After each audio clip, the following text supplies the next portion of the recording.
الحمد لله وحده والصلاة والسلام على من لا نبي بعده أما بعد فأعوذ بالله من الشيطان الرجيم بسم الله الرحمن الرحيم لقد كان لكم في رسول الله أسوة حسنة وقال النبي صلى الله عليه وسلم من أطاعني فقد أطاع الله ومن يعصني فقد عصى الله صدق الله العظيم وصدق رسوله النبي الكريم ونحن على ذلك لمن الشاهدين والشاکرین والحمد للہ رب العالمین۔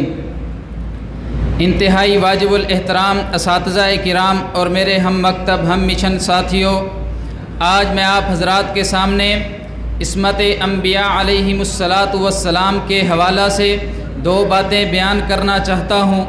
نمبر ایک، عصمت کا معنی اور مفہوم۔ نمبر دو، عصمت پر دلائل۔ سامعین محترم، اہل سنت والجماعت کا عقیدہ ہے کہ تمام انبیاء علیہم السلام گناہوں سے پاک اور معصوم ہیں۔ حضرت آدم علیہ السلام سے لے کر حضور صلی اللہ علیہ وسلم تک تمام انبیاء اور رسول نبوت سے پہلے بھی نبوت کے بعد بھی چھوٹے بڑے تمام گناہوں سے پاک اور معصوم ہوتے ہیں۔ اب سوال یہ پیدا ہوتا ہے کہ معصوم کہتے کسے ہیں؟ عصمت کہتے ہیں ظاہر اور باطن کو نفس و شیطان کی مداخلت سے قصداً پاک رکھنا، چونکہ نفس و شیطان ہی گناہ کی جڑ ہے، اس لیے انبیاء علیہم السلام کی اللہ تعالیٰ خود حفاظت فرماتے ہیں۔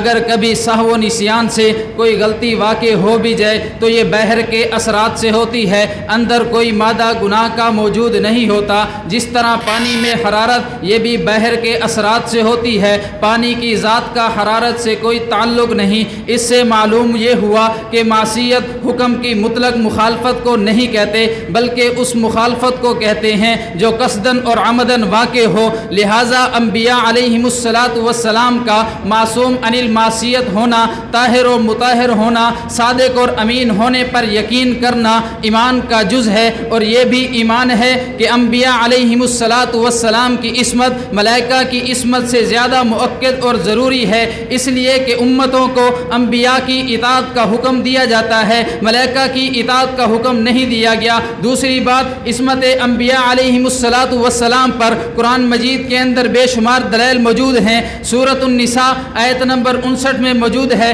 یا ایھا الذین آمنوا اطیعوا اللہ و اطیعوا الرسول۔ سورۃ النساء آیت نمبر 64 میں موجود ہے، وما ارسلنا من رسول الا لیطاع باذن اللہ۔ سورۃ النساء آیت نمبر 80 میں موجود ہے، من یطع الرسول فقد اطاع اللہ ومن تولی فما ارسلناک علیہم حفیظا۔ سورۃ الانفال آیت نمبر 1 میں موجود ہے، واطیعوا اللہ ورسولہ ان کنتم مؤمنین۔ سورۃ النور آیت نمبر 54 میں موجود ہے، وان تطیعوہ تہتدوا۔ سورۃ الاحزاب آیت نمبر 71 میں موجود ہے، ومن یطع اللہ ورسولہ فقد فاز فوزا عظیما۔ ان تمام دلائل سے معلوم ہوتا ہے، آیات سے معلوم ہوتا ہے کہ انبیاء علیہم السلام کی اطاعت کرنا علامت ایمان، فلاح و کامیابی کا سبب ہے۔ اگر کبھی انبیاء سے کوئی گناہ سرزد ہو جائے تو انبیاء امت کے لیے معیار فلاح و کامیابی کا سبب کیسے بن سکتے ہیں؟ جس طرح عصمت کا ثبوت قرآن مجید سے ملتا ہے، اسی طرح عصمت کا ثبوت احادیث نبویہ میں بھی موجود ہے۔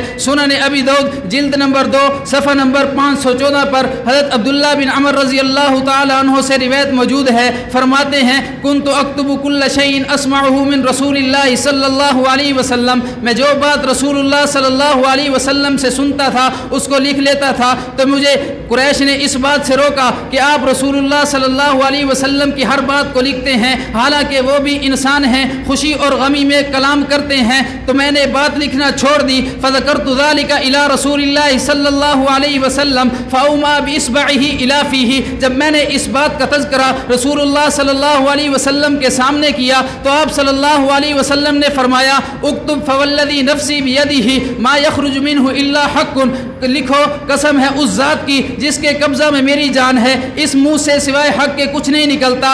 اس سے یہ معلوم ہوتا ہے کہ سب سے زیادہ گناہ زبان سے صادر ہوتے ہیں، تو جس ذات کی زبان قبضہ خدا میں ہو